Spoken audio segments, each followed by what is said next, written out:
तुझ्या खांद्यावर. बाजार मास्तर.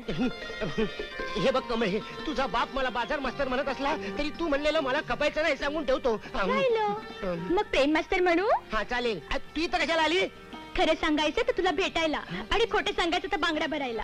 हे बघ परशा, आपल्याला असं निवांतपणे बोलायला बी मिळत नाही. आज आबा बी शेजारच्या गावाला गेलाय म्हणून म्हटलं तुला गाठावं आणि तुझ्या संग खूप खूप बोलावं. अशीच काहीतरी आयडिया करीत जा की बरं वाटते बघ मला. बरं दे पिशवी. कशाला? आपल्याला असं पाहून लोकांना वाटत की नवरा बायकोच बाजाराला चालल्यात. चावट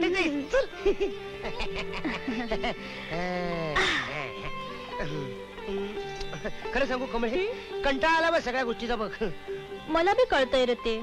तमाशालून मला नाव मिळवायचंय, या लोकांचे संबंध वाढवावेत, घसट वाढावी म्हणून चांगली कारकुनाची नोकरी सोडून तुझ्या बापाकडे नोकरीला लागलो. पण त्यानं मला बाजार मास्तर करून माझा कचरा करून टाकला ग. अरे पण त्यामुळे तर तुझी ना माझी गाठ पडली ना. होय ग, पण माझ्या गाठीशी काय लागलं? इतकं चांगलं लोकनाट्य लिहिलं होतं, तुझ्या बापानं त्या कचऱ्याच्या पेटीत फेकून दिलं. असा राग आला होता मला त्याचा. जरा दमाने की माझ्या राजा. हा, आजपर्यंत तुझ्यासाठी दम खाल्ला आणि धरला. तुझा बाप पण ग्रेटच आहे. पगार बाजार मास्तरचा देतो आणि अडचणीला गवळणीत मावशी म्हणून उभा करतो. त्याचे वेगळे पैसे पण देत नाही. अरे काहीतरी रस्ता सापडेल याच्यातून. हे बघ तुला सांगतो कमळे, तुझी नोकरी सोडल्याशिवाय रस्ता सापडणार नाही. रस्ता कुठला बी कसला बी सापडू दे, पण आपल्या दोघांची वाट एकच असेल. अगदी तुझ्या गळ्या शपथ. कमळे तुला सांगतो, तुझा बाप काय पण बोलू दे, पण तुला मी सोडणार नाही. अगदी तुझ्या गळ्याला गळा लावून शपथ घेतो. हे तुझे धंदे, ठेव तुझा बाजार. तुझं खबरादी बंद कर. मी खरंच बाजारात गेलो तो एक उरलेले दारू तुझ्याकडे. आणि हे 90 रुपये झालं का 100? 15 दिवस नोकरी झाली त्याचा हा पगार समजायचा आणि आपला रस्ता धरायचा. तू काम कर आणि तुला बजावून ठेवतो. पुन्हा जर माझ्या कमळी बरोबर दिसला तर इजारी चांगलं नाही घावायचं तुझ्या. हलका काढते.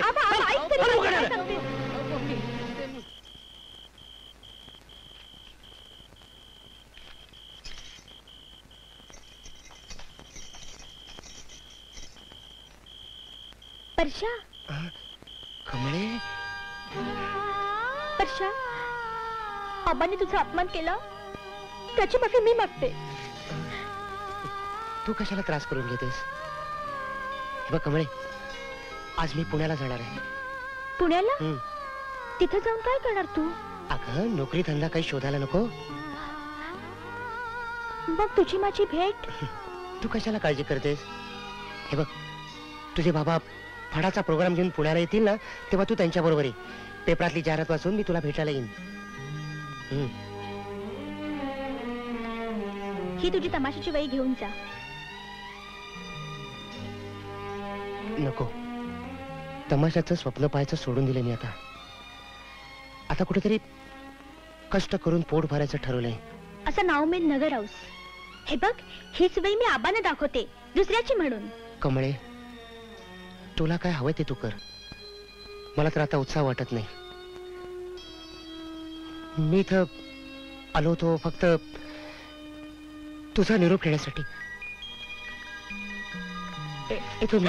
परशा, परशा. बघ कमळे, मनावर अचानक माझं स्वतः मन दळवायला लागेल का? पण परशा, तू पुण्याला राहणार तरी कुठे रे? अगं तू कशाला काळजी करतेस?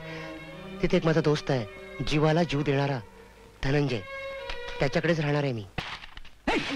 या काय महत्वाची बातमी नाही. काय तुम्हाला दिसणार नाही रे बाबा, चबुरावचा तमाशा पुण्याला आलाय. हत्तीच्या इतकंच ना? इतकंच नाही रे, त्याच्याबरोबर कमळी सुद्धा आली असणार. मला गेलं पाहिजे ताबडतोब. त्या कमळीच्या नादाने घोटाळा करून ठेवलं का सांगतो काय? काळजी करू नका रे बाबा. थांब थांब थांब, तू एक काम कर. काय? तिला भेटायला पार्वती म्हणूनच जा. नाही, प्रेयसीला भेटायला स्त्रीच्या वेशात लोक मर्द म्हणतील का मला? मर्द तो म्हणतो ते बरोबर आहे.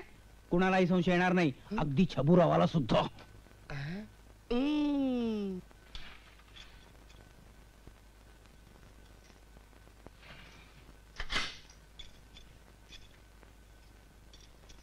अगं बाया बाया बाया बाया, केवढी मोठी झाली ग तू.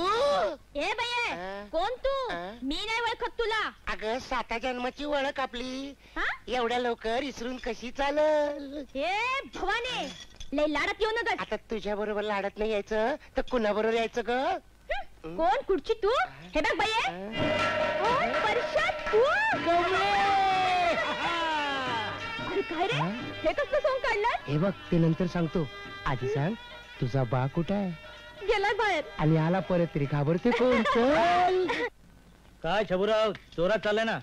कसला जोर घेऊन बसलाय राव? चाललंय आपलं टुकू टुकू टुकू टुकू टुकू. यावेळी पोरीला बरोबर आणली ती. आता पोरीच्या लग्नाचं बघायला नका का? पाहुण्यानं 2-4 पोरं सुशीलात पुण्यातली, म्हणून घेऊन आलो पोरीला. अहो तुमची पोरगी चांगली आहे, कोणी पसंत करेल की. आता त्यो वर बसलाय नव, तेच काय ते ठरवणार कसं? अगं भैया आबा आला वाटतं. अगं येऊ दे, कशाला घाबरतेस? आबाचा बाबा येऊ दे, मी नाही घाबरत. जाऊ उघड जा, उघड जा, उघड जा. काय ग कुणा संग बोलत होती? हिच्या संग. हा? ही कोण आणि हे काय छबू काका, मला ओळखलं नाही तुम्ही? अहो आबा ही पार्वती पहिलीपासून 4थी पर्यंत नव्हती का माझ्या वर्गात शिकत? अगं पण मी कुठं होतो तुझ्या वर्गात मला आठवायला? अहो आबा माझ्या संग खेळायला नाही का यायची? आणि तुम्ही आले लबाड असे म्हणून माझ्या गालगुच्च्या घ्यायचे ते आठवतं का? आठवतं? आ, ती होय तो प्रकारात होती. हिरवा परकर पांढरा पुलका नाचायची नाही का? नाचले मोला आंब्याच्या वनात किती छान नाचायची ती. आता आठवला. पण ही इथं असती होय. हा? आता लगीन झालं नाही काय तिचं?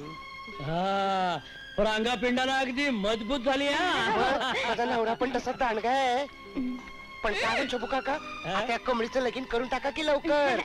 त्याच खटपटीत आहे मी. आम्ही पण म्हणजे हीच मगाशी म्हणत होती, हिच्या मनात एक चांगला मुलगा आहे परशा नावाचा. नाव काढू नका त्याचं. एक डाव फेटू दे मला, त्या हलकटाला जोरानं मारल्याशिवाय राहणार नाही. असं काय केलं त्यानं? काय केलं? अगं त्याला बाजार मास्तर म्हणून माझ्याकडे कामावर ठेवला, तर पिशव्या उचलायच्या ऐवजी माझ्या कमळीलाच उचलायचा डाव करायला लागला. पण तो चांगला असला तर? अगं पण तू काय एवढी तरफदारी करते त्या फडतूस बाजार मास्तराची? त्याची लायकी तर आहे का माझ्या पायतानाजवळ उभी राहायची? असलं 56 परशा मी नोकरीला ठेवतो. मी काय म्हणते छबू काका, तुमच्या नोकरीत नसलेला एखादा 57वा परशा जगात असला तर? आमच्या कमळीनं तुला लईच बुरळ घातलेली दिसते. बुरं? अहो ती तर माझ्या जीवा भावाची मैत्रीण आहे. माझ्या काळजात कशी रुतून बसली या. तिला चांगला आणि तिच्या आवडीचाच नवरा मिळणार. तिचा नवरा इतका खुश होईल, तिला सोडणारच नाही, असा घट्ट पकडून ठेवी. तुला उशीर होते ना? इथे हा छबू काका. बरं आहे कमळे, इथे आहेस तवर रोजच भेटीन, तेवढाच आपला टाइमपास होईल नाही का? अच्छा तो हम चलते हैं, टिंग टिंग टिंग टिंग. अच्छा तो हम चलते हैं, टिंग. तेरी माँ मेरी माँ, तेरी माँ मेरी माँ दोनों ने टांग